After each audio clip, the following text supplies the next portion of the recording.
Hey there, good morning everyone. Thursday, the 29th of December 2022. This morning's devotional is a reading from the first book of Kings, chapter 19, verse 12, which reads, "And after the earthquake there was a fire, but the Lord was not in the fire. And after the fire there was a sound of a gentle whisper." Would you say that you've heard the voice of God?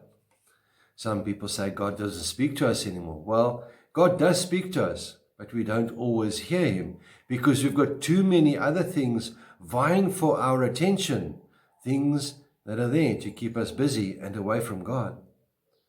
Moses, Abraham, Jonah, Noah, Adam and Eve. Sounds like a bit of an exclusive club if you ask me.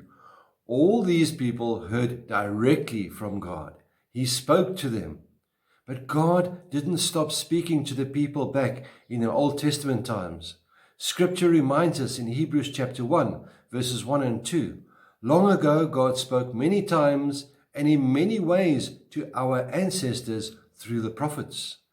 And now, in his final days, he has spoken to us through his Son as an inheritance.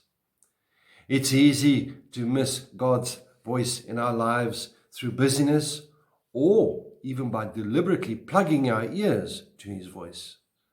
But God is creative.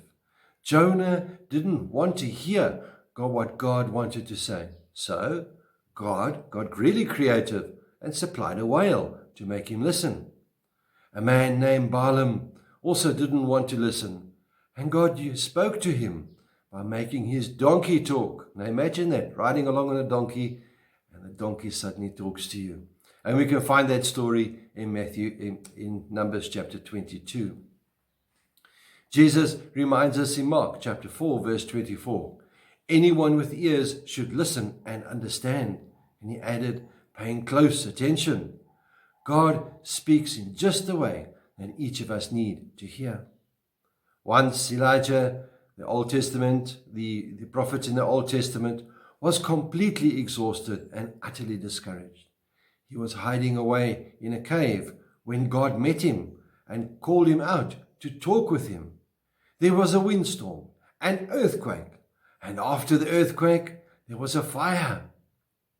But the Lord was not in the fire. And after the fire, there was a sound of a gentle whisper. And then God whispered exactly what Elijah needed to hear. My dear friends, do you need to hear God's voice today?